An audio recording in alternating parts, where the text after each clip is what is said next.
Kent, political reporter for the BBC yesterday, talking about Suella Braverman coming to Kent to see the front line and address the invasion. That is a huge issue if you have the national broadcaster parroting back that language. Mic Wright, good morning. How are you? Yeah, I'm good, thank you. Good morning. How are you? I'm doing well, thank you. We're here to talk about discourse, unfortunately, particularly the discourse about migrants and refugees. I'd describe it as abysmal at the moment, the language used around refugees and migration. How would you describe it? Abysmal is a good word. Horrendous, inhumane, unsurprising. They're all a few words I'd use, I guess. Why is it unsurprising? Because this kind of rhetoric and discourse around immigration, around people seeking asylum, isn't new, and it's actually quite frustrating to see people act as if it is new. Because if you go back to the Home Secretaries of the New Labour period, you can find people like John Reid, David Blunkett, Jack Straw saying very similar things to the kind of stuff that Suella Braverman's saying. There's this tendency to act as if this government is uniquely historically cruel, but that's just not the case. Like this attitude and this cruelty is a common thread through Home Office policy for decades and decades.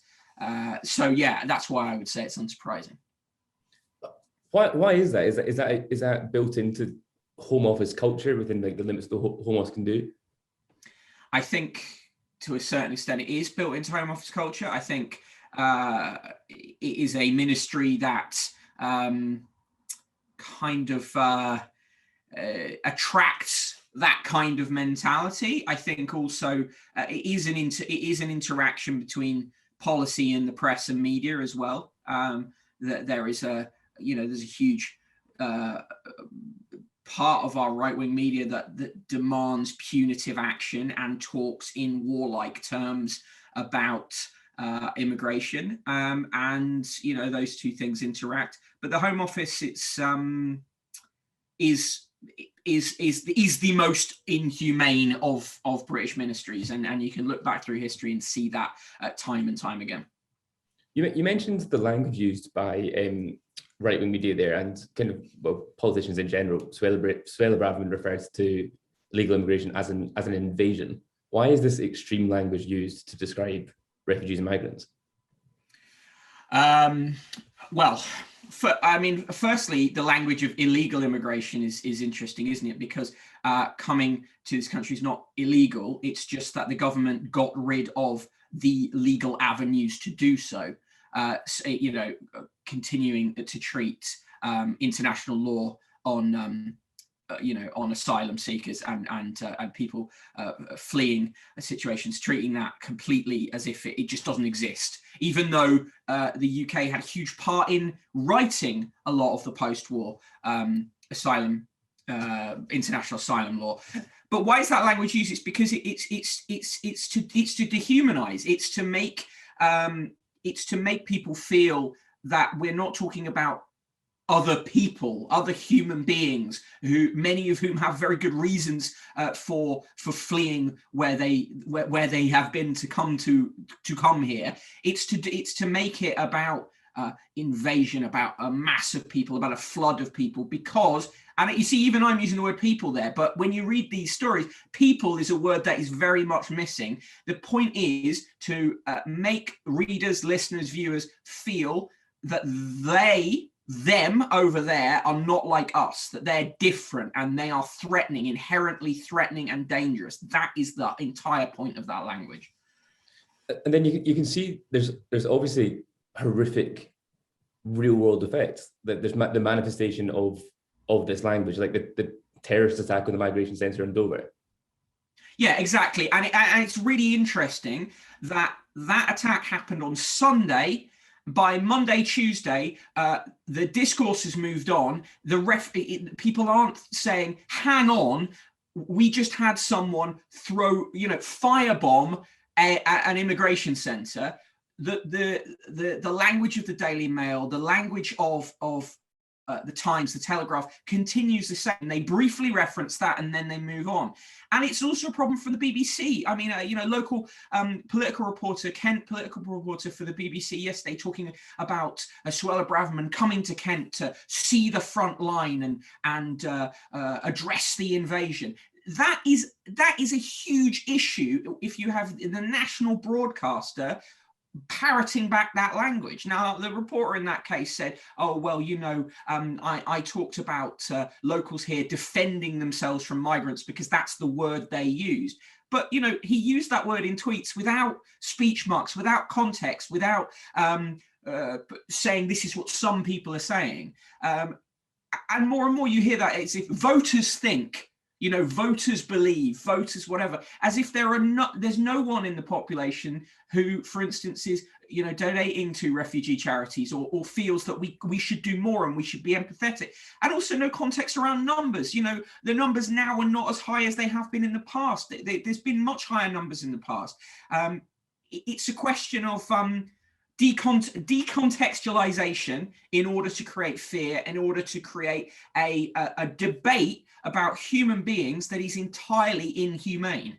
Speaking up to a lack of context, you had in your newsletter yesterday, you did a very good analysis of 2 articles in the Sun paper that were published yesterday, relating to refugees and migration and the lack of context that was given around them. And I recommend that everyone reads it. I thought it was excellent. You described your analysis as demonology. Why did you use that phrase? Because, well, in one part, it was a reference to a whole song from the album Celebrity Skin, but also because I see what is being done in the Sun, but other tabloids, other newspapers. The tabloid broadsheet distinction is basically meaningless at this point. Just comes down to who has a better thesaurus. But I see. What is happening there is not reporting. It is about demonizing. It is about creating this impression of this mass of frightening figures who are not human individuals, but are a wave, a flood, all of that kind of rhetoric. And when you look at the two bits of reporting I looked at yesterday that shared a spread in the print edition of the Sun, obviously, were separate pieces online. They were about taking claims, assertions, worries of people in local areas and writing those as if they were factual. Now, of course, part of journalism is about talking to people and reflecting what people are saying, but a journalist is meant to go beyond that and say, well, are these things true? Are these fears correct? Simply saying, here's what people are afraid of, or quoting people without context, quoting Facebook posts of people. We don't know who these people are. Very often you look in and find out that Facebook posts that have been quoted are people who are very much on the far right. But that context is not there because, of course, the Sun agrees with those views. Is that why there's this reluctance to provide context? Is it because it's in the Sun's interest, perhaps, or other right-wing newspapers or other newspapers in general, to propagate this myth, these ideas? Well, I thought it was interesting. The Sun's chief political correspondent appeared on. Very few people have seen this because it was on Talk TV, but the clip was put out onto Twitter. She appeared talking about this story about that they had about people seeking asylum being put up in hotels, and some of those hotels are 4- and 5-star hotels. And and the way she described it, she said, we have a brilliant story. Now, the reason it's a brilliant story to her because it's a way of feeling shocking to her readers. And she said, many of our readers can't afford these hotels. And when you read the story, the impression is given that people seeking asylum, people who've come to this country, they're being put up in these luxurious hotels. When actually the fact is, okay, these hotels are a certain cost price normally if an individual is staying at them. But when people seeking asylum are put into hotels like this, they're not put in one person per room. They don't have access to the facilities that a normal guest would have. But that's not framed or expressed like that. You have a quote from the Home Office much later in the story saying, you know, actually the facilities that you're talking about in these hotels aren't accessible to these people, etc. But that's put much later in the story and kept separate from the part where it says, you know, taxpayers are paying for this and you couldn't afford to go to be in these hotels. So yeah, it is about separating context out. It is about causing anger, envy, disquiet, you know, rather than also. A story like that is easy to find, isn't it? Because when you know that more hotels are needed, or, you know, there's been pressure on the government to find more hotels, then of course some of those hotels are going to be 4- and 5-star hotels, self-described 4- and 5-star hotels. But the Sun then says, we've got this exclusive and we can reveal. But of course, very easy to reveal. Like that doesn't require a lot of incredible investigative journalism to do that. And it's framed in such a way of said, almost like, hey, this is being hidden from you, the poor, unsuspecting taxpayer. And then, of course, it's connected to a story. The second story that I looked at yesterday is a story talking about people in a small Derbyshire town basically apparently setting up their own patrols to deal with the fact that there are asylum seekers in their town. Now, very hard to find evidence online of these patrols that the Sun claims are happening. The Sun is taking details from a Nottingham Post story about a parish meeting where, you know, there were a lot of fears and upset and anger expressed, framing that as an exclusive, but also presenting claims from that meeting as if they're factual. So a man at a meeting claimed he had footage of people walking around the street holding weapons, right? The Sun's not seen that footage. We don't know that footage even exists, but that claim is presented in the newspaper as if it's factual, in the same way that it's presented as if it's completely fine and normal that people might be going on patrols around their town. Now, if the Sun didn't like those people, it would call them vigilantes, if in fact they exist, which there's very little evidence that they do. There's also it's quite unbelievable framing, say, a vigilante group walking around Derbyshire town looking for presumably people who aren't white. That's yeah. It's such a stat, and presenting that as this is good and fine. It's such an astonishing. And of course, the Sun. The way the Sun describes them is mums and dads in Sandy Acre. Very important, that, right? Mums and dads protecting their children from this enemy, this invading enemy, right? You can pick down to, you know, you go down to the word level in these stories and you see how they're constructed, see in every part that they're building up this impression and of fear. And then, of course, structurally as well, you come to the end of the story and you find a quote from the police saying, well, there's been no significant rise in crime in the town, but that's buried at the end. And instead, you get, you know, you get at the very top of the story, you get the line, families living in fear of hundreds of migrants in their town have set up their own security patrols. And living in fear is in quote marks. But at no point in the story are we told who said this phrase, living in fear, right? It just floats freely. Again, that's not journalism. Essentially, what the Sun has done is it's taken essentially published a scared next door post or an angry Facebook rant, presented it as factual, and of course it's not factual. Now, of course, there are residents there who are frightened about these things, but should they be frightened? Is there a reason to be frightened? Now, if the Sun was engaged in journalism, which it isn't, it would be asking that question, saying, okay, some people are scared about this. Is there a reason for them to be scared?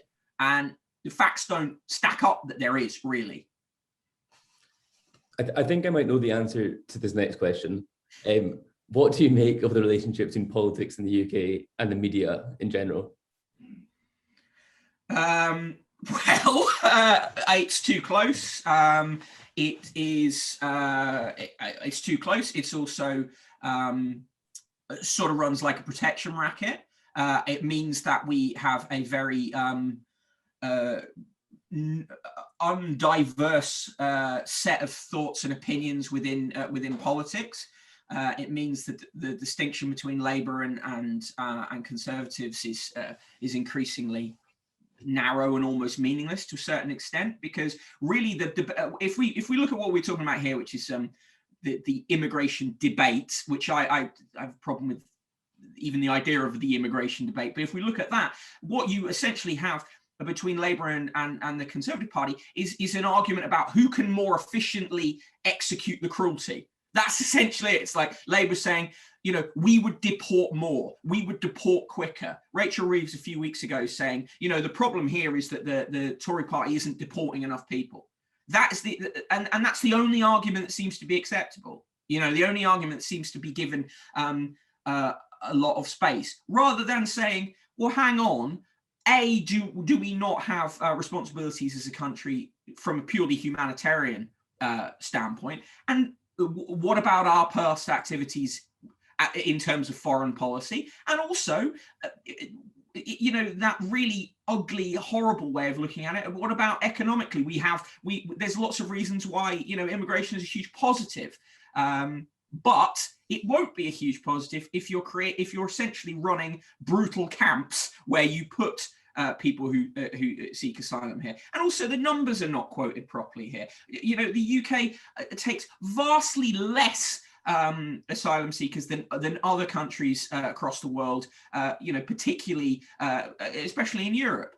And then things that are put across, like saying people come, they pass through France. Why do they come here? Well, for, you know, the very simple thing of a lot of people have family here, or a lot of people speak English and don't speak French. And also the notion that France is a very inherently welcoming place for immigrants, when in fact, you know, there's plenty of evidence that the French police are pretty brutal to asylum seekers. So these things, but you read this stuff and that's all absent. So it's not journalism because there's only one side being presented. And I feel I've gone on a bit of a rant here, but I think it's very important because the debate that's being had is not a debate. It's a horror story being presented with, you know, fewer facts. I wrote this yesterday, fewer facts than you would get in the average campfire story.